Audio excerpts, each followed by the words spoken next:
আজকে আমি আপনাদের সাথে শেয়ার করব সহজ পদ্ধতিতে এগ রোল রেসিপি। এটি কিন্তু খেতে অনেক টেস্টি হয় বন্ধুরা।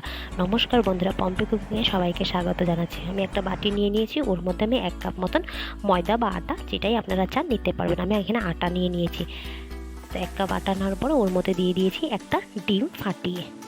তারপরে দিয়ে দিলাম অল্প লবণ পরিমাণ মতন। আপনারা যদি বেশি পছন্দ করেন বেশি দিতে পারেন। তারপর লঙ্কার গুঁড়ো দিলাম, একটু হলুদ গুঁড়ো দিলাম, দিয়ে এটাকে একটু মিক্সড করে নিচ্ছি।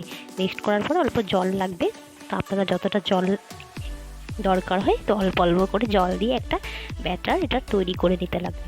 বিশ্বাস করে এটা কিন্তু ছোটোর থেকে বড় সবাই খেয়ে কিন্তু ওরা মনমুগ্ধ হয়ে যাবে কিন্তু খেতে।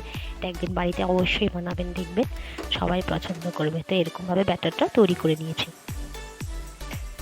তো তারপর আমি একটা প্যান বসিয়ে দিলাম।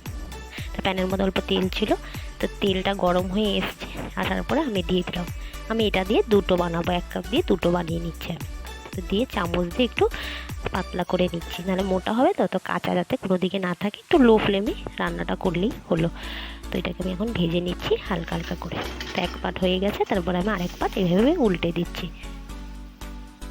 তো ওই পাটটা ভাজা হয়ে গেছে, আবার উল্টে দিলাম। এখন আমি এখানে যেটা দিব অনিয়ন, মানে পেঁয়াজ। তো আমি উপর দিয়ে পেঁয়াজ দিয়ে দিচ্ছি। আপনারা চাইলে এখানে কিন্তু শসা বা টমেটো কুচি এগুলো দিতে পারেন। তো আমি এগুলো দিইনি, আমি সহজভাবে আপনাদের সাথে দেখাচ্ছি। আর এটা কিন্তু খেতে কিন্তু এইভাবেও খুব ভালো হয়। তার উপর দিয়ে একটু সস দিয়ে দিব। তো টমেটো সস আমি দিয়ে দিলাম উপর দিয়ে, যে যতটা পছন্দ করে। তো উপর দিয়ে কিন্তু চিলি সসও দিতে পারেন, ব্যাস টমেটো সস দিয়ে নামিয়ে নিলেই হলো। রেডি হয়ে গেল। একটু ঠান্ডা হয়ে যখন আসবে এইভাবে রোল করে নিলেই হলো। তো এইভাবে রোল করে, তো দ্বিতীয়টাও আমি ওইভাবেই সেম টু সেম করে বানিয়েছি, সেটা আর দেখালাম না। তো এইভাবে রেডি হয়ে গেল সহজ পদ্ধতিতে রোল রেসিপি। এই চ্যানেলের রেসিপিগুলো ভালো লেগে থাকলে লাইক শেয়ার সাবস্ক্রাইব করে দেন। এই রেসিপিটি কেমন লাগলো আমাকে কমেন্ট বক্সে জানাবেন, আর নিশ্চয়ই ট্রাই করবেন। সবাই পছন্দ করে। Please like share and subscribe my channel. ভালো থাকুন, সুস্থ থাকুন, টাটা, লাভ ইউ অল।